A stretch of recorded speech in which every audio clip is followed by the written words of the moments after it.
Ouais, je vais essayer de faire vite aujourd'hui. C'est la Indian FTR 1200 dans la version Racing Replica, je crois, je sais plus, il faudra que je regarde. Donc elle a été dure à trouver parce que tout ce qui arrive par chez les clients, parce qu'il y en a très très peu. Donc celle-ci, j'ai vraiment eu du bol. Et je remercie déjà Indian Paris-Bastille pour le prêt de la machine. Et je me mets comme ça juste pour faire remarquer ici le petit détail Indian dans le phare, dans la veilleuse. Et on a le même de l'autre côté. On a le même ici, là, dans le feu stop. Donc il y a un silencieux Accra qui n'est pas d'origine. Sinon tout le reste l'est. Donc sur cette version qui n'est pas la version de base, hein, du coup, il n'y a pas le compteur aiguille de la Scout. C'est un TFT qui est pas mal foutu avec des menus assez clairs et avec des boutons assez gros qu'on peut diriger soit, j'en parle tout de suite, je finis, ici ou directement au Komodo avec le petit joystick. Qu'est-ce qu'on trouve? C'est plutôt moderne, refroidissement liquide, donc ça c'est pas mal pour une américaine. Prends ça dans les dents, Harley. Fourche inversée, des étriers radio avec des disques 320 mm, c'est Brembo, et une transmission par chaîne, ce qui est plutôt étonnant pour une américaine, plutôt habituée aux transmissions par courroie, je pense surtout à Harley.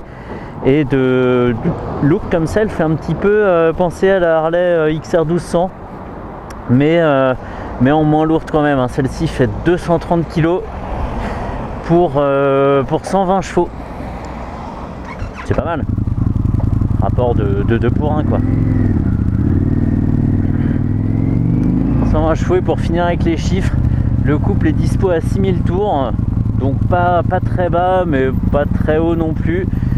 Et on l'a vu de forme, on le devine, c'est pas la grosse contenance d'un point de vue du point de vue du réservoir. Il fait 13 litres. Donc 13 litres. Et en termes de position, je suis super étonné, je m'attendais pas à être si droit en fait sur la moto, droit, les bras écartés. Et en fait ça donne une drôle de maîtrise de la moto. Elle fait pas lourde du tout, comme on est assez haut, elle bascule assez facilement, et puis la béquille est assez longue, donc parce que ça a son importance, la béquille est assez longue, donc la moto béquillée est assez verticale en fait, on n'a pas à aller la chercher très loin, donc ça gomme aussi, ça participe à gommer l'aspect lourd de la moto. Voilà, le parfait exemple de ça, c'est le scrambler Ducati, au moins le 800. Je me fais toujours la réflexion que la béquille est assez courte, la moto est très penchée, et du coup on vraiment lutte pour la remettre en position verticale. Bref, à emmener c'est plutôt facile. Par contre il faut se méfier de l'embrayage qui est assez direct, et comme il y a du couple, elle a tendance à partir tout de suite. Faut vraiment faire attention à pas caler. Et on a cette position vraiment, quand je regarde comme ça droit devant moi, et je pense que ça se voit aussi à la caméra, on voit pas du tout la moto en fait. Si je suis comme ça dans une position naturelle, on va dire, j'ai le dos déjà très droit et je vois pas du tout le compteur, je vois à peine le phare et les rétros. C'est un peu déstabilisant. Et elle est assez large de selle, quand je suis monté dessus en partant de la concession, je me suis dit oula, donc là je me suis embarqué, mais en fait ça va, on s'y fait, et de hauteur j'ai deux bonnes pointes par terre, donc une de chaque côté si on compte, vu que j'ai 2 pieds. Donc bien, qu'est-ce qu'on trouve? Donc la vitesse évidemment, le rapport engagé, je viens de changer, c'est tactile, le futur, c'est trop bien. Ah ça c'est trop bien, on va mettre l'autre affichage, voilà, aiguille, ça c'est génial, bravo. Alors j'aurais aimé le filmer de plus près du coup, mais ça sera pas possible. J'aurais aimé filmer ça comme le Scrambler 1200 de Triumph. Ils se sont bien amusés avec le TFT. On a un écran avec une bonne résolution. Qu'est-ce que ça coûte de faire des affichages comme ça sympas en apparence, avec des aiguilles, avec tout ce qu'on veut? On sait que c'est pas des vraies aiguilles, mais à regarder comme ça, je trouve ça trop beau. Moi c'est celui-ci que je mettrais si j'avais cette moto. Si je me décidais à acheter une moto déjà, ce serait pas mal. Ouais, un signe d'un conducteur BM, ça vaut cher. Punaise, en quoi je suis là? Je suis en 4 et elle demande qu'à partir, mais qu'est-ce qui va se passer quand je vais mettre les gaz sur autoroute?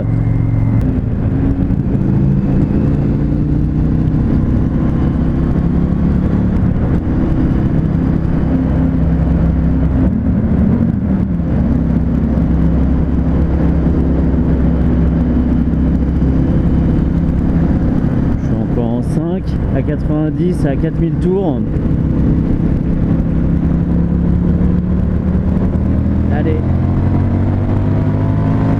Punaise. Il se passe deux trucs quand on tourne le gaz, la poignée de gaz.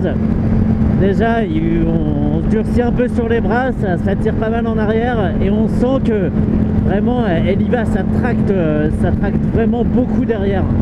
Même là en 5, à peine 6000 tours et en 6ème aussi, faut se calmer un peu.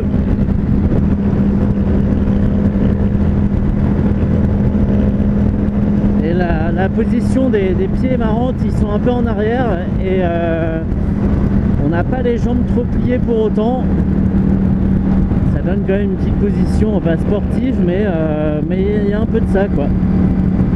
Et quels pieds sont agréables, ils sont très larges. Pour une fois que je le remarque, je crois qu'ils sont en alu usiné ou un truc comme ça et on les sent très bien, on est très bien posé dessus. C'est un petit détail mais ça vaut la peine d'être dit. Et ça repart. Et je tourne à peine, c'est hallucinant. Ça me rappelle le Scrambler 1200 dans la réponse à la poignée. C'est qu'on tourne de quelques degrés et c'est le boulet de canon quoi. On va essayer de respecter la machine, elle n'a pas 200 bornes celle-là. C'est surtout les pneus qui m'inquiètent. Enfin ils m'inquiètent pas mais s'il y a une crainte à avoir c'est plutôt du côté des pneus. Merci monsieur. Hallucinant, et l'échappement qui pétarade et tout. Et moi qui conduis comme une patate.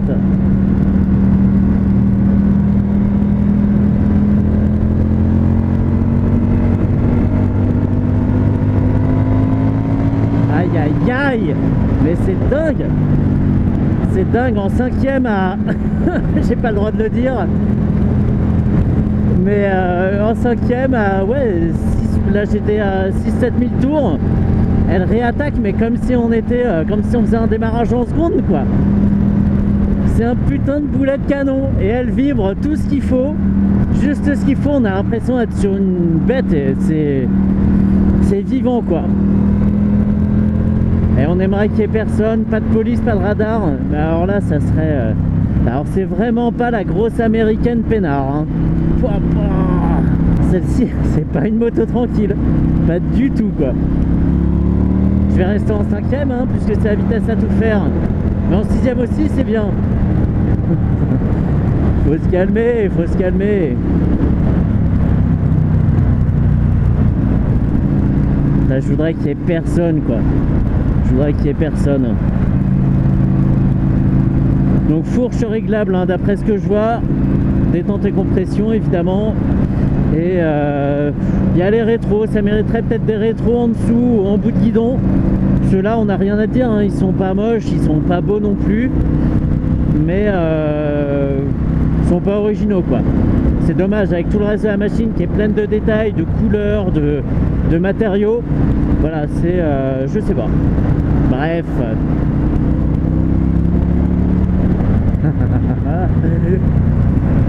Je me souviens plus du tout du prix, mais je crois qu'elle est positionnée vraiment en face du Scrambler 1200 de Triumph, même si c'est pas le même esprit hein. Là on est eux ils ont imaginé ça comme une machine de flat track. Faire du flat track avec ça, franchement il faut avoir soit être inconscient, soit avoir des couilles en acier, mais faut vraiment pouvoir l'emmener hein. Faut avoir des vraies compétences. Et en termes de présentation, c'est pas dégueulasse hein. Tout ce qui est électricité passe dans une petite gaine tressée comme ça. Et puis tout le reste, voilà, on a des Duritavia. Il n'y a rien qui dépasse. Franchement, les commodos sont propres. C'est pas cheap, c'est pas plastique toc. Elle est bondissante cette moto, bondissante.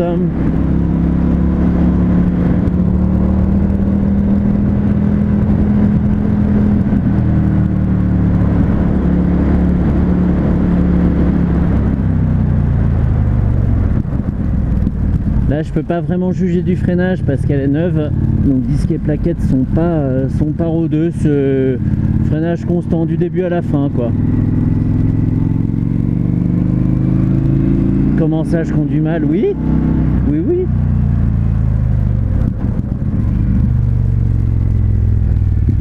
Cet échappement, alors là c'est l'échappement Accra, il est déchicané hein, donc avec la police ça peut poser problème, mais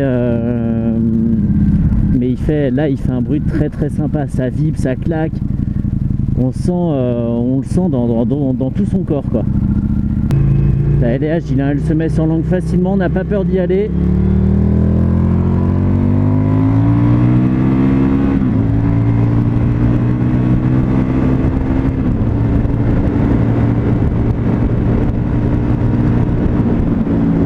Et on arrive très vite sur les autres.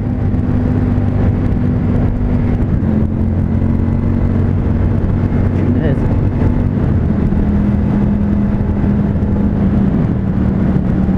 Elle peut être exigeante à conduire hein. Si vraiment on la cravache, si on envoie fort, évidemment avec les routes qui s'y prêtent parce qu'elle va finalement très vite, elle peut être fatigante hein. Il faut vraiment se gainer, il faut vraiment être à ce qu'on fait parce que tout est là quoi. Ça doit lever mais comme de rien ce truc. Là je me permets des trucs depuis tout à l'heure, c'est vraiment sale hein. Le code de la route est mort, mais franchement c'est trop la déconne quoi. Trop la déconne cette moto. Et pourtant elle est impressionnante hein. Quand je suis monté dessus en concession, je me suis dit voilà attends 230 kg machin, ça se fait encore des motos aussi lourdes mais en fait ouais c'est pas grave. En 6ème à 90 on va peut-être se calmer par contre. Elle le fait hein. Et elle vibre pas. Il y a ce qu'il faut, c'est ce que j'appelle les bonnes vibrations quoi. Ça cogne pas, mais on sent que la machine est vivante quoi. J'adore. Mais par contre, tu passes ton temps à regarder le compteur quoi. Donc encore une fois, hein, merci à Indian Paris-Bastille. Ils se sont décarcassés pour en avoir une à l'essai. Et franchement, ils sont pas réticents à la laisser partir. C'est voilà, pour une moto qui est pas si courante que ça, c'est un bel effort, vraiment. Ah, il y a des petites poignées pour le passager sur le côté, je suis en train de les toucher, je cherchais un point faible à cette moto, en défaut, à part les gros silencieux sur le côté, j'en vois pas quoi. Et le réservoir de 13 litres évidemment, parce que même en faisant du 6 litres ou du 5 litres, ça laisse pas une autonomie énorme quoi.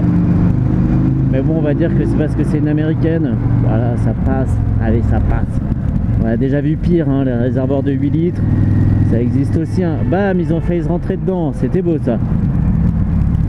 Je vais laisser un peu la partie dans les bouchons pour voir comment elle se débrouille. Parce que le guidon me paraît quand même très large. Et puis après, ça sera terminé pour elle. Fini la FTR. Je m'attendais pas du tout à ça, en fait. Hein. Je pensais qu'elle avait que le look d'une moto un peu pas sportive mais de course quoi, peu importe la course hein, c'est du flat track, c'est du flat track et puis voilà qu'ils avaient collé un twin dedans comme ça, mais rien du tout en fait, pas du tout, super surprise.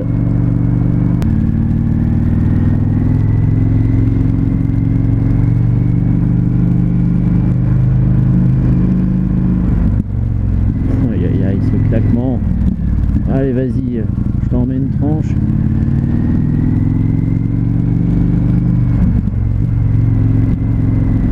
Ah, on est dans les bouchons, donc il y a le petit T-Max réglementaire et je suis sûr que si je regarde derrière, je suis suivi par une BM, une 1200 GS ou une 1200 RT, je sais pas.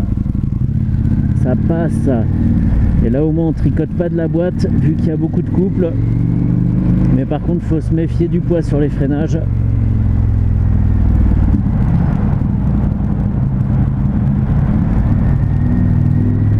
Même la première, c'est trop pour rouler à cette vitesse en fait. Et je suis pas hyper à l'aise. Hein. Ça me rappelle un peu la K1600.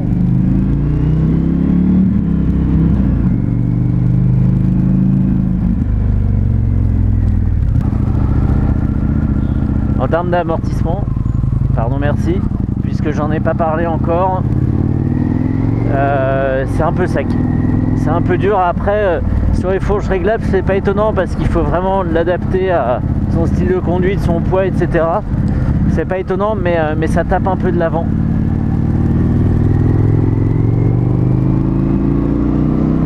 Bon, elle s'en sort bien dans les bouchons, hein. On la déhanche et tout. Ça va bien, on n'a pas trop de... En fait, les 230 kg, ils se sentent pas. On n'a pas vraiment à les gérer, quoi.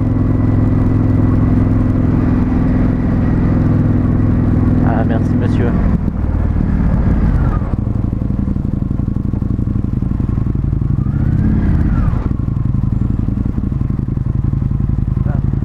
Allez. Allez, puisque tu dis qu'il n'y a pas trop à les gérer, montre-le.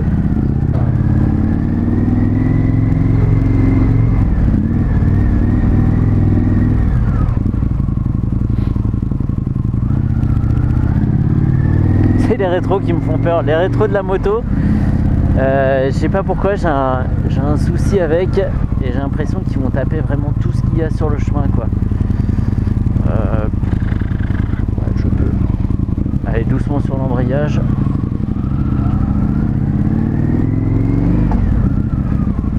Elle le fait, elle le fait. Est-ce que par là elle le fait aussi? Oui, elle le fait. Maintenant je vais m'arrêter parce que je crois que j'ai un peu forcé sur ma chance là. Qu'est-ce qu'elle chauffe, punaise! Ah là, elle s'est transformée en barbecue là. Là c'est vrai. Autre point négatif, elle chauffe. Est-ce que j'irais jusqu'à dire qu'elle chauffe comme une Ducati? Pas loin, c'est un petit barbecue. Chose que je déteste faire.